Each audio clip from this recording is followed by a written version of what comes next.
الف لام میم تلک آیات الکتاب الحکیم ہدی ورحمۃ للمحسنین۔ سورۃ لقمان مکی سورہ ہے، اس میں 34 آیات مبارکہ ہیں۔ یہ ان حالات میں سورہ نازل ہوئی کہ جب مسلمانوں پر مصائب اور مشکلات تھیں، اور اس کے ساتھ ساتھ کفار اس کوشش میں ہوتے تھے کہ مسلمانوں کو قرآن پاک سے دور کیا جائے، قرآن پاک کی تعلیمات سے دور کیا جائے۔ اس کے لیے نظر ایک کافر تھا اور مختلف شہروں میں جا کر یہ مختلف کہانیوں کو خریدتا اور پھر آ کر مکہ میں مجلسیں لگاتا اور وہاں پہ ان کہانیوں کو سناتا رہتا، جس میں بےہودہ کہانیاں بھی ہوتی تھیں۔ اس کی نفی کی گئی، اور اس کے ساتھ ساتھ عرب کے لوگ لقمان حکیم کو ایک معتبر شخص سمجھتے تھے اور اس کو مفکر اور دانشور گردانتے تھے۔ قرآن پاک نے لقمان حکیم کی حقیقت بیان فرمائی کہ وہ دانا شخص تھا اور توحید پرست تھا، وہ شرک نہیں کرتا تھا۔ اس کے ذریعے کفار مکہ کو مشرکین کو دعوت دی گئی کہ آپ جس شخص کو دانشور سمجھتے ہیں اور اپنے شعراء اپنے شعروں میں اس کا حوالہ دیتے ہیں، وہ شخص شرک نہیں کرتا تھا، اس لیے تم بھی اس سے باز آ جاؤ۔ اور پھر لقمان حکیم کی اپنے بچے کو جو نصیحتیں تھیں ان کو ذکر فرمایا، اور ان میں سب سے پہلی نصیحت یہ تھی، یا بنی لا تشرک باللہ، اے میرے بیٹے اللہ کے ساتھ کسی کو شریک نہ ٹھہراؤ، کہ شرک بہت بڑا ظلم ہے۔ ظلم کہتے ہیں کہ ایک شخص کا حق لے کر دوسرے کو دے دینا، حق سے اس کو محروم کر دینا، اور توحید صرف اللہ تعالیٰ کے لائق ہے۔ اللہ تعالیٰ کے ساتھ کسی کو شریک ٹھہرانا، یہ اللہ تعالیٰ کے حق کو جو اللہ تعالیٰ کی ذات کے لائق ہے وہ نہ دینا ہے۔ اور ظلم اس اعتبار سے بھی ہے کہ انسان کو پیدا ہی اس لیے کیا گیا کہ وہ اللہ تعالیٰ کی عبادت کرے، اللہ تعالیٰ کو وحدہ لا شریک جانے۔ جب انسان اپنی اس کیفیت پہ نہیں رہتا، اس مرتبے پہ نہیں رہتا، تو گویا کہ وہ اپنے اوپر ظلم کر رہا ہے۔ اور اس کے ساتھ ساتھ لقمان حکیم نے اپنے بیٹے کو یہ بھی ارشاد فرمایا کہ کوئی ذرا برابر نیکی ہے یا ذرا برابر بدی ہے، یہ ضرور ظاہر ہو کر رہتی ہے، اور اللہ تعالیٰ کا علم ان ساری چیزوں کو محیط ہے، ساری چیزوں کو احاطہ کیے ہوئے ہیں۔ اس کے ساتھ ساتھ ارشاد فرمایا، اے میرے بیٹے، احکامات الہی کی پیروی کرنا اور اللہ کے حکم میں سے بڑا حکم نماز ہے، نماز کو قائم کرنا، نیکی کا حکم دینا اور برائی سے رکے رہنا، اور جب تجھے کوئی مصیبت پہنچے تو اس پر صبر کرنا، اور اس کے ساتھ ساتھ اپنی گالوں کو، اپنے چہرے کو اس غم کی شدت کی وجہ سے پیٹنا مت، اور اس کے ساتھ ساتھ ارشاد فرمایا، میرے بیٹے تواضع اختیار کرنا، ولا تمشی فی الارض مرحا، کہ زمین پر اکڑ کر نہ چلنا، تواضع سے چلنا، اور اپنی چال کے اندر ایک میانہ روی اور وقار رکھنا، اور اس کے ساتھ ساتھ جب گفتگو ہو تو اس میں مخاطب کے سامنے جتنا ضرورت ہے اس لہجے میں، اتنی آواز میں گفتگو کرنا، اور اپنی آواز کو ضرورت سے زیادہ بلند نہ کرنا۔ ان انکر الاصوات لصوت الحمیر، کے بری آوازوں میں سے ایک بری آواز گدھے کی آواز ہوتی ہے۔ یہ ایک معاشرت سکھائی اپنے بیٹے کو، اور اس میں جو اہم جز تھا وہ توحید کے حوالے سے تھا۔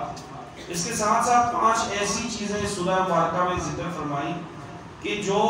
اللہ تعالیٰ کے ہی علم میں ہے، اللہ تعالیٰ نے اس کا علم کسی کو نہیں دیا۔ وہ 5 چیزوں میں سے سب سے پہلی چیز قیامت کا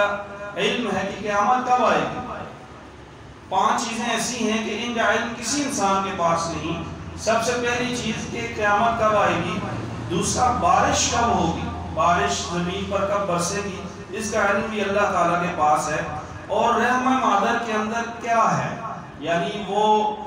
نیک بخت ہوگا، بدبخت ہوگا، کتنی زندگی گزارے گا، اس کی کیفیت کیا ہوگی، یہ ساری چیزیں آج کی جدید سائنس جسم اور اس کی دل دال کو تو پہچان گئی، لیکن اس کی زندگی، اس کی موت، اس کا اچھا ہونا، برا ہونا، اس کا تندرست ہونا، بیمار ہونا، ان ساری چیزوں سے ابھی تک انسان کو علم نہیں ہوا۔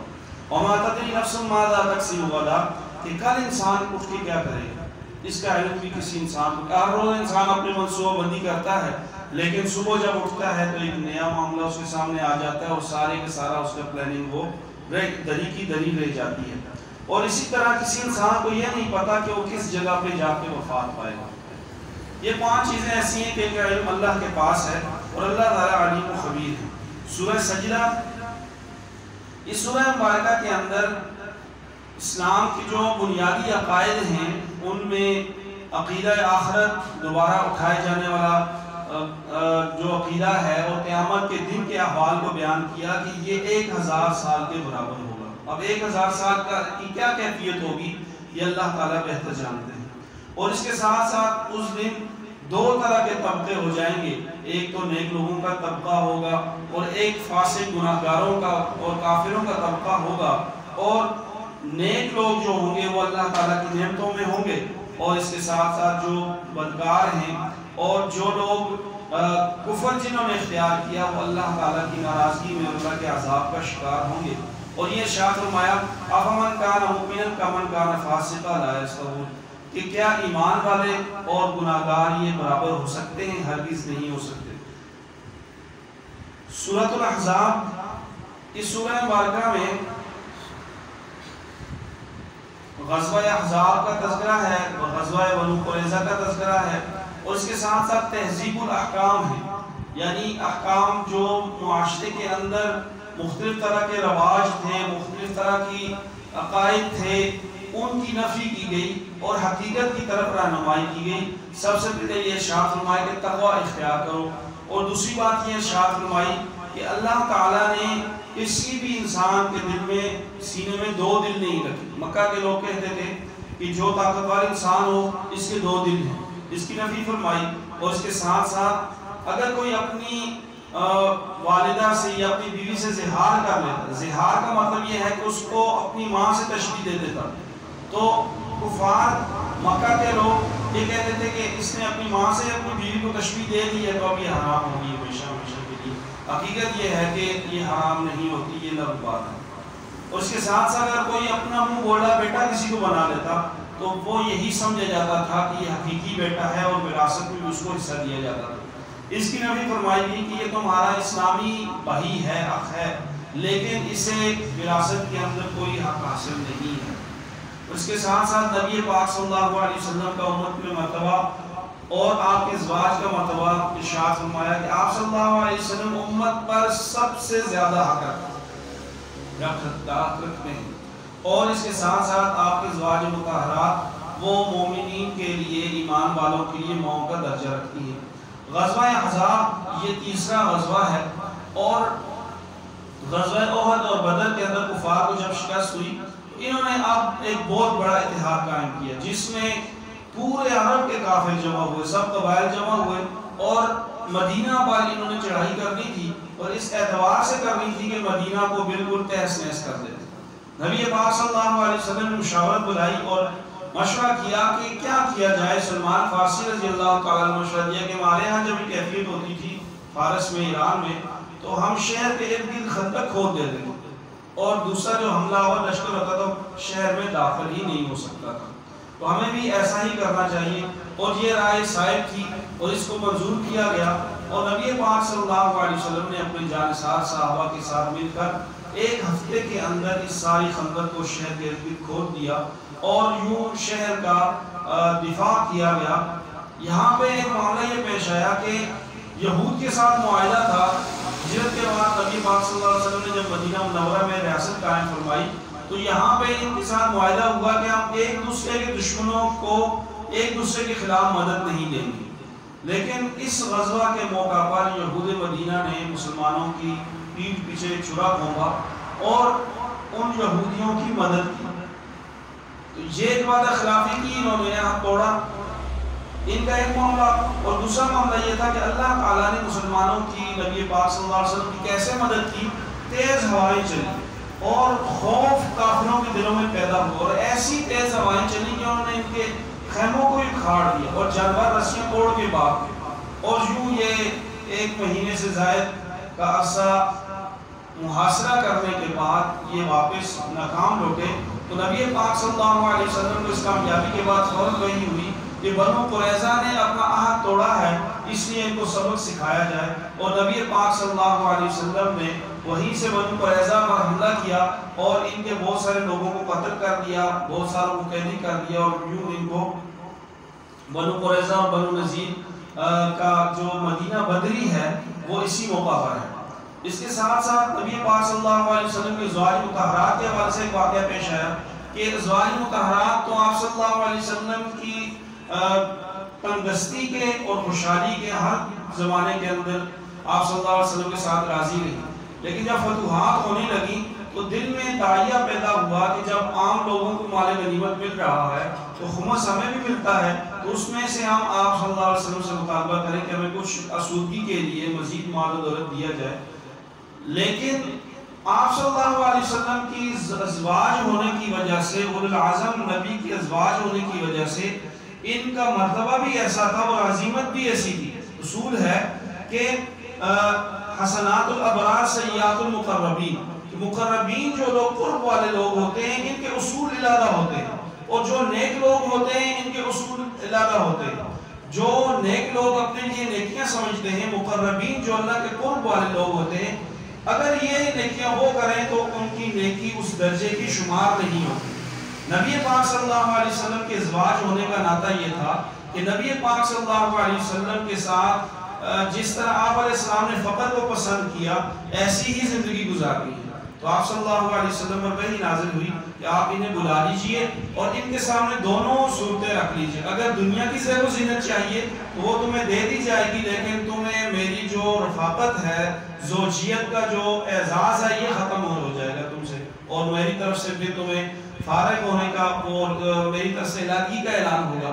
اگر اللہ کی رضا چاہتی ہے تو پھر جو اللہ تعالیٰ نے چاہا، اللہ کے رسول نے چاہا، یہ تمہارے لیے بہتر ہے، اور آخرت اس سے بھی بہتر ہے، آخرت میں تو درجہ ملتا ہے۔ نبی پاک صلی اللہ علیہ وسلم کے ذریعے جتنے بھی غلط رواج تھے ان کو ختم فرمایا۔ ان میں جس طرح شروع میں نے عرض کیا کہ عرب کے لوگوں کے ہاں یہ تھا کہ کسی کو منہ بولا بیٹا بنا دیا تو پھر وہ حقیقی بیٹا شمار ہوتا تھا، وراثت میں بھی حق ہوتا تھا۔ تو زید بن حارثہ ایک صحابی ہے، نبی پاک صلی اللہ علیہ وسلم نے انہیں منہ اپنا متبنہ بنایا تھا، منہ بولا بیٹا بنایا تھا، اور یہ آپ صلی اللہ علیہ وسلم سے بڑا محبت اور بہت پیار کرتے تھے۔ حقیقی والد آئے تو انہوں نے ان کے ساتھ جانے سے انکار کر دیا اور کہا کہ مجھے نبی پاک صلی اللہ علیہ وسلم کے پاس رہنے سے جتنی خوشی ہو رہی ہے، ان سے جانے سے مجھے اتنا ہی رنج ہوگا، اور پھر آپ صلی اللہ علیہ وسلم کے پاس ہی رہے۔ جب جوان ہوئے تو آپ صلی اللہ علیہ وسلم کی پھوپھی زاد بہن زینب بنت جحش، ان سے آپ صلی اللہ علیہ وسلم نے خود نکاح کروایا، لیکن اللہ کے ہاں منظور یہ تھا کہ ان کا آپس میں نباہ نہیں ہوگا، طلاق ہوگی، اور پھر زینب بنت جحش آپ صلی اللہ علیہ وسلم کے نکاح میں آئے گی، تاکہ جو متبنہ کا ایک رواج ہے کہ یہ منہ بولا بیٹا حقیقی بیٹا ہوتا ہے اور اس کی بیوی ظاہری بات ہے بہو ہے، تو یہ جو رواج ہے یہ ختم ہو جائے۔ اور یہی ہوا کہ آپ صلی اللہ علیہ وسلم کا نکاح ہوا، اور اسی نکاح کے موقع پر ایک آیت آگے آتی ہے، اس میں گھر کے آداب ہیں کہ کسی کے گھر میں جب جایا جائے تو کیا ادب ہے۔ سب سے پہلے السلام علیکم سلام کیا جائے، اجازت طلب کی جائے، اور پھر جتنا اس میزبان کے ہاں رکنے کا حق ہے کہ اس نے کھانے کی دعوت دی ہے تو کھانا کھانے کے بعد پھر وہیں نہیں بیٹھ جانا اور ڈیرے نہیں ڈال لینے، بلکہ اس کے بھی گھر کے معاملات کو دیکھنا ہے کہ وہ گھر کے معاملات متاثر نہ ہو۔ کھانا کھانے کے بعد فوراً اپنی نشست کو برخاست کر دیا جائے، اور اس کے ساتھ ساتھ پردہ دار خواتین سے اگر کوئی چیز مانگنی بھی ہے تو پردے سے مانگی جائے، اور یہ بھی ایک ادب ہے کسی کے گھر کا کہ اس کے جو پردہ ہے اس کا بھی خیال رکھا جائے۔ اور اس کے ساتھ ساتھ زینب بنت جحش رضی اللہ تعالیٰ عنہ، ان کا ولیمہ ہوا، اور پھر آپ صلی اللہ علیہ وسلم کے ذریعے ایک جو غلط روایت تھی اس کا خاتمہ ہوا، اور نبی پاک صلی اللہ علیہ وسلم کی ختم نبوت کا اعلان بھی سورہ احزاب کی انہی آیات کے اندر ہوا۔